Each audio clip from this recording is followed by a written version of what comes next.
I know people find it strange to like look in the camera and be like, there's nothing there. But I see there's people and human beings behind there. And it's all, for me, it's all about connecting.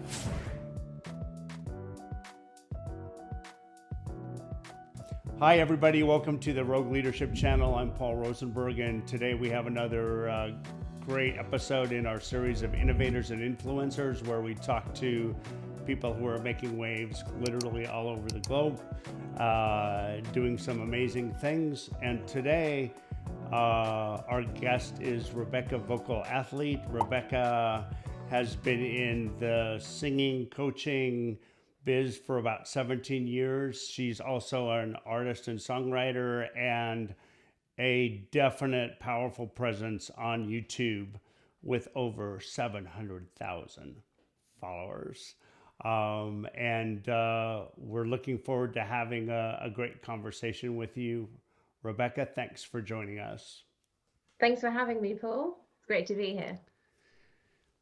So the first question is, how did you fall into becoming this, social media personality? Tell us what happened along the way to get you to where you are today. Well, it was basically, in terms of YouTube, which is where my bigger following is, it was always something I was interested in doing. And I just watched somebody do, what was it? I think it was some form of like motivational speaking, or he was kind of like in that kind of self-development world. And I was kind of curious. And then I would find this whole wealth of people on there who are uploading videos. And then I just thought, okay, I'm going to do this. I got my phone and I put it on my fireplace, and I literally just uploaded some singing, and it was like Stand By Me, Benny King. And it kind of just went from there. And I decided, okay, I got 2 comments, that's nice. And then start growing my little fam at the time. And it took me about a year to grow 1,000 subscribers, which I was very proud of. Actually, I think it was a bit over a year. And then I was compelled to do more. Anything that went into my mind, whether it was coaching, vocal coaching, whether it was talking about smoothie making or me running around a track. God, I remember that one.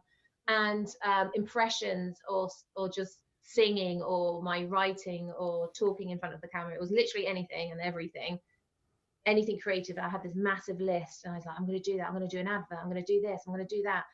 And then something happened to me, and I had a tumor.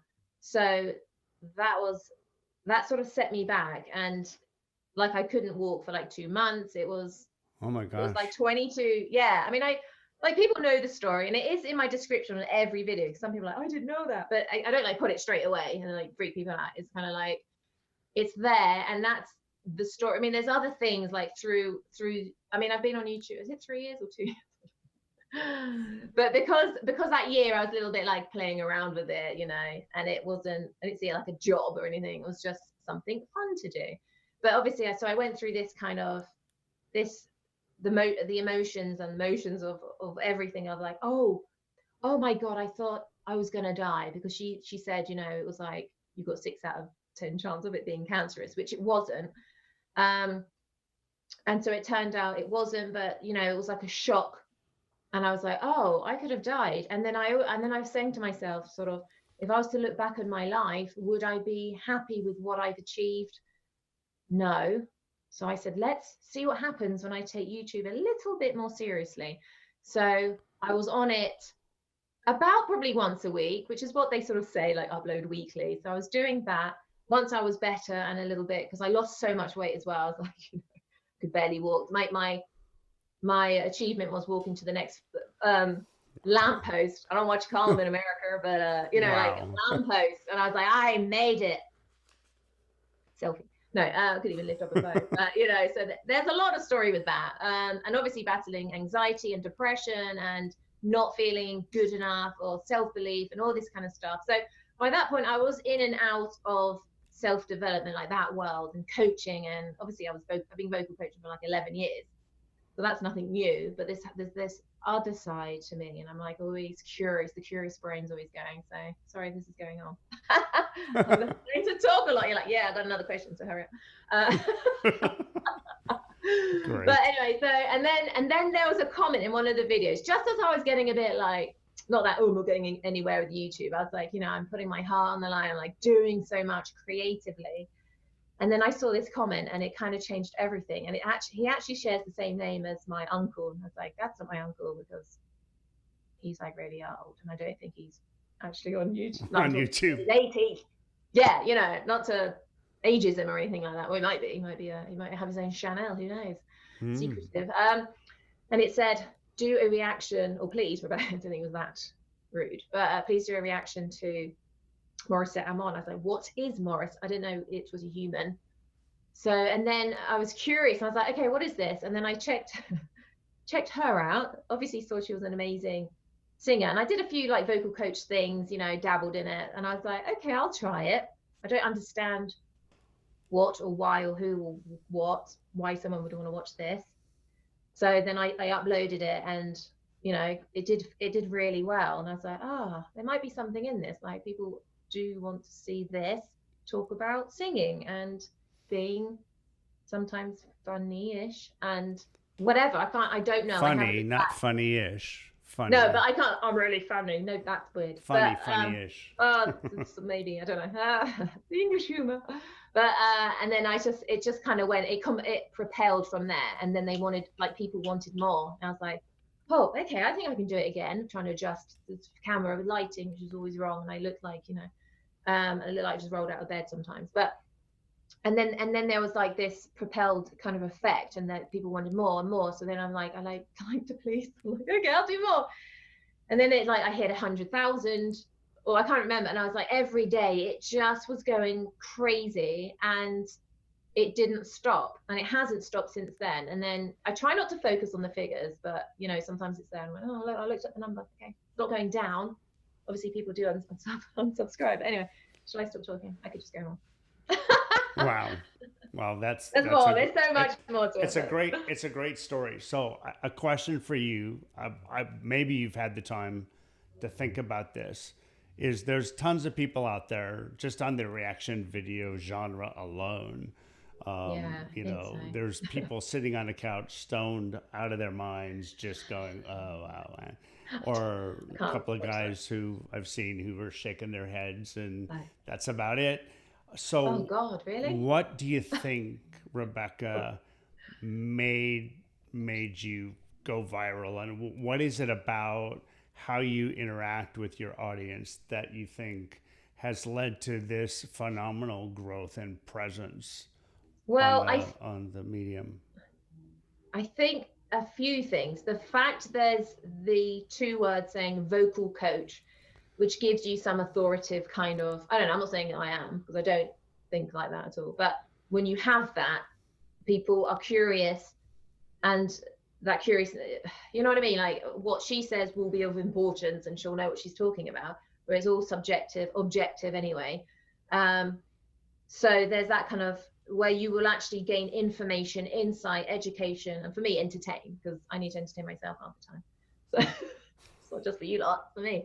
But my family, I call them my YouTube fam, because without them, I would say I'm nothing, but like, they mean so much to me, and we are friends. It might sound cheesy or a bit weird to people who aren't in that world, but and I've got my patrons as well. So we talk, and they ask advice, or I talk back, and we chat, and I could talk literally all day about the love I have for them, not necessarily just patrons either, because, not everyone can afford whatever, but the stories, I forgot the question because I just wanted to talk about them. So to me, because I was what was it people, like? Yeah, I was one of those people who kind of part of the clicked on, and I'll tell you which one it was. That's always interesting to me. I love that. I'm like, which one was it? Yes, I'm a huge QUEENSRYCHE fan. Right. I clicked on, because Jeff Tate to me is one of the best vocalists ever. Now he can't sing now, but I clicked on to Take a Hold of the Flame video. That's how you and I met. And what I found about it, just to give you the feedback, is obviously you're very entertaining, you're very funny, but you're also very authentic. And I think for me, that's kind of what sets you apart from almost everybody else doing. There's there's a few good reaction video folks out there, but the rest is just there's not that connection. You call your viewers your fam. Yeah, yeah. Excuse me. And I think that's why they're your fam, is that you connect with them authentically. Like it's the combination of, and also the vocal stuff as well. I want to talk a little bit about in a minute, but it's the combination of the knowledge that you have as a singer, as a vocal coach, your background as a songwriter, plus the authentic, you just present yourself, as you are. Yeah. And, and the entertainment value, you're just wickedly funny. So there you go. There you have it for me. That was a long comment I could have posted on your website, but basically that was a great video. Yeah. Oh yeah. That was a popular one. I love the rock and metal. I do love rock music, and I mean, a lot of it I have heard. I'm always like, I have heard it. I do know Journey, Don't Stop Believing, for example. And then I'm just like, whoa! Like, I can't help. Even I was in a coffee shop today. What was it? I think it was Lewis Capaldi, like, my love, my love. And I was just like, oh God, can you feel that? Oh, and people just like, nah, nah, like, unaware. And I'm just like, oh God, it's so good. Just start going crazy there. But yeah, I see my camera, although I know people find it strange to like look in the camera and be like, there's nothing there. But I see there's people and human beings behind there. And it's all, for me, it's all about connecting. Like, I'm always like, yeah, technical this, blah, blah, blah. But it feels like you can repeat yourself sometimes. When you mention breathing, you can go on about it again. But, I still do that. And then for me, the emotional side, and also the emotionality of a singer, and what people go through, and the rawness of singing. So sometimes if the technical ability isn't always up to scratch 100%, which is fine because we're human, then I allow that. Where some people are like, you don't say red pitchy. I said, yeah, but he delivered something so amazing, no one can touch it. It's gold dust. Do you know what I mean? So, but this whole like vocal coach family, whatever you want to call them. I mean, I do other things as well. I don't just see myself. I do vocal coach. I mean, I do like so many different things. I just do that. There's nothing wrong with that, but. No, a very diverse palette, as we say, very diverse palette. Excuse me. So a question for you, and this comes from the vocal coaching side. I'm a coach too, but on the business side, is that what are the biggest kind of, when people come to you, they want to do singing, what are some of the biggest traps that people tell themselves about their voice? And actually, let's take it one step further, which I'm very interested in, just being creative in general, because I've heard myself tell myself I can't sing. I've heard people say I'm not creative. That's not who I am. And my view is that's inside of all of us. And I certainly have vocal cords, so I know I can sing. So what would you tell people who are kind of putting up those self-made obstacles for moving forward in the creative sphere? It's absolutely imperative. What we tell ourselves, it's like, I get this all the time. I can't sing. I haven't even, sometimes not even a lesson. What do you do, vocal coach? Do this, do that. I can't sing. I'm like, all right, I didn't ask if you could. But it's like, it's like the barriers they put up. When you say whether you can or you can't, you're right. Like when you say, I can't do that, well, of course you can't, because you're saying it. But obviously I'll say you can when you do this and you do that and apply.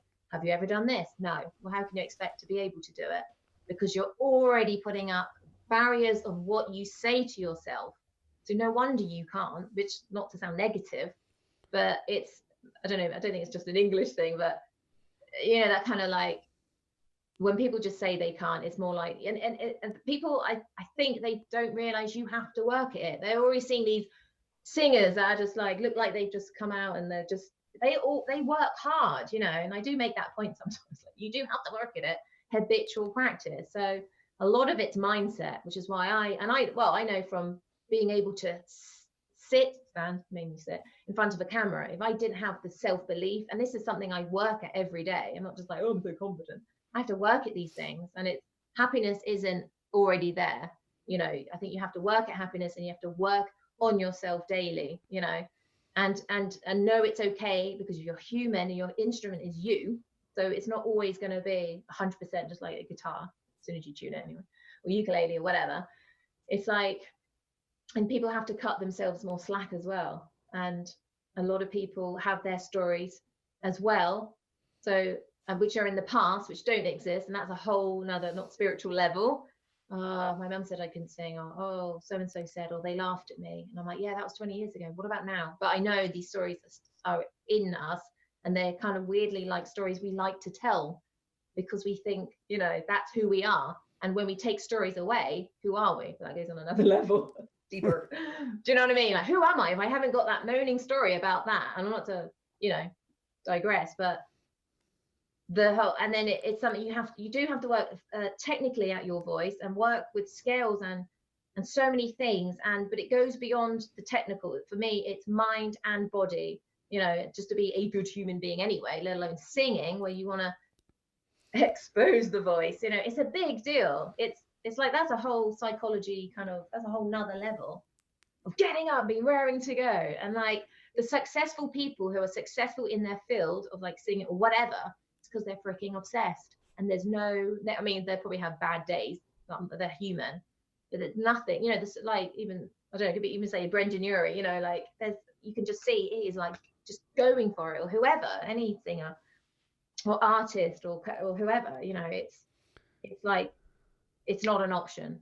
So it's, you know, but that whole world there is like so big. That's another like 600-hour conversation. You're opening up, it's not a Pandora's box, but there's so much in there. Yeah. So let's talk a little bit about that, that mind and that mindset and body. So one of the things I like about you and how your philosophy that struck me is that a lot of times, as you said, people will look at a singer or listen to a singer. My favorite, you know, Mike Patton's another one. Oh yeah, he's I love got a him. great vocal range. Another favorite video of mine. Yes, he's fun. And they look at it from the technical side. They look at it from the body side, saying, they have a great voice.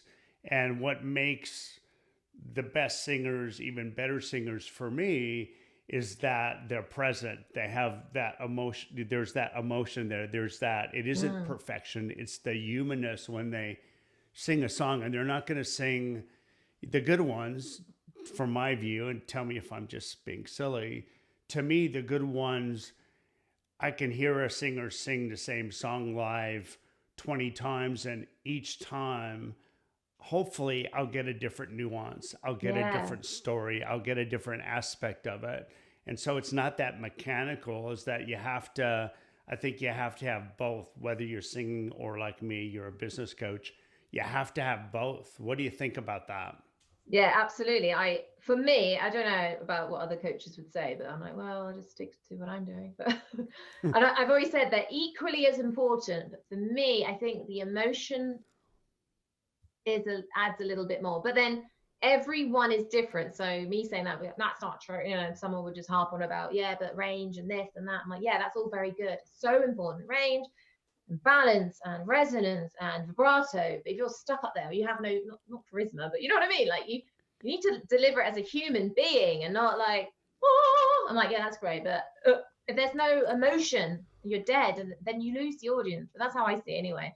Like, I want to be moved, you know, I don't need to cry every time. God, you know, like, sometimes I like just like dance music or Bruno Mars, where I can just let go. And I'm like, technically he's not doing it very well there. And he like tailed off there. And he did the same there, and then he could have done this. And you know, I don't like, just enjoy in the present moment of like what they are doing, what they are delivering.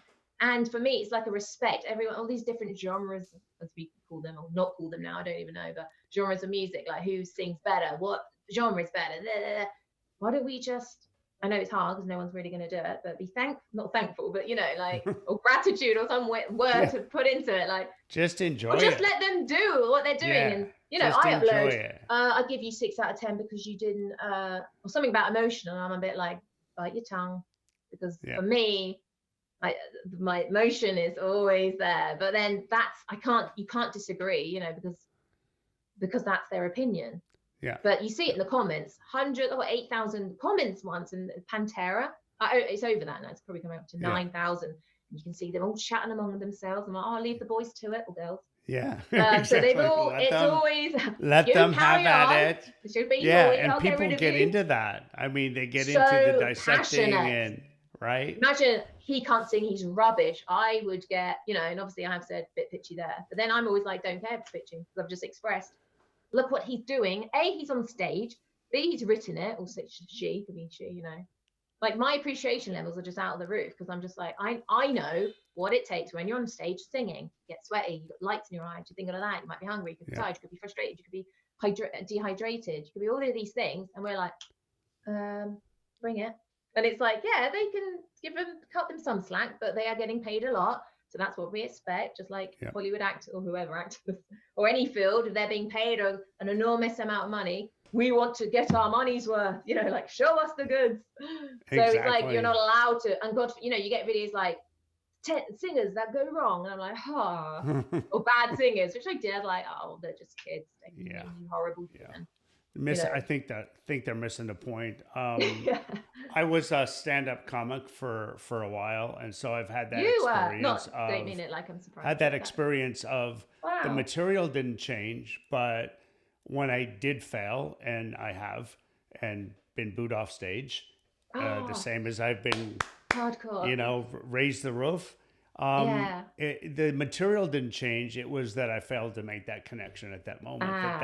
Different audience. The audience wasn't present, or I wasn't present, or we both weren't present. The vibrational frequencies. Yeah, let's the chakras weren't aligned, whatever. But so I've had that experience.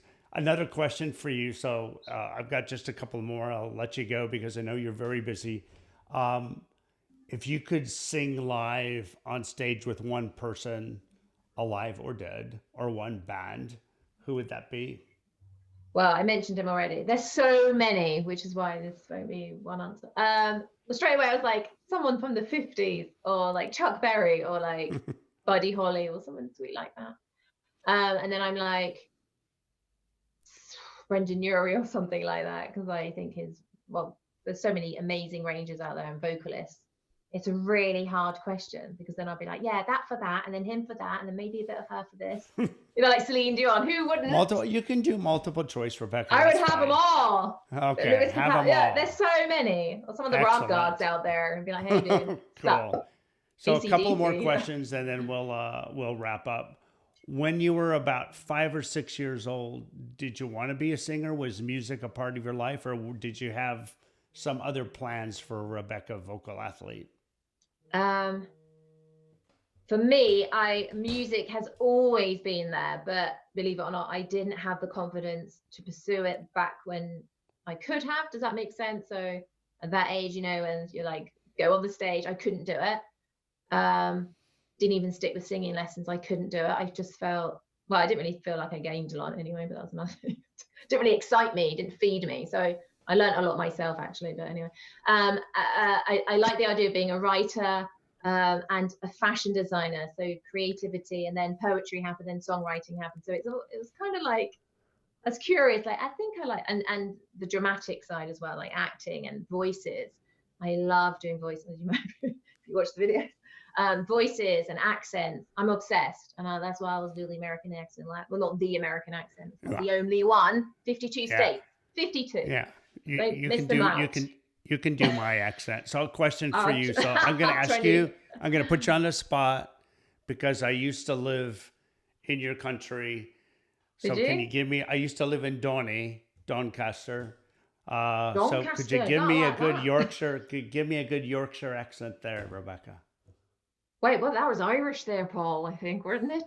Wait a Yorkshire, they talk like that, don't they? You know, what's wrong with you? Now that you mention it, love. I love it when I hear people do accents. Yeah, well, I don't know up north. There's plenty of sounds up there, you know. But no, that's different now, isn't it? That's perfect. No, that's perfect. I just wanted a glimpse. So thank you for helping me out there with that little request. So I love it. Last thing, and then I'm going to ask you to let people know where to get a hold of you. if I'm looking to be successful in the creative arts, what would you know, if that's my passion, if that's, you know, you talked a bit about the fact that the singing and then poetry, and then it's all kind of morphed together in a really wonderful integrated way. If I want to, you know, be in that creative space, what's like the one pearl of wisdom you'd give anybody who's considering jumping in that pool? Find such a good question, but then for me, I'm like, oh, do that and then do that and do. Surround yourself with people who see your vision as well, and it's not like they have to get everything you're doing, but there's got to be someone who gets you.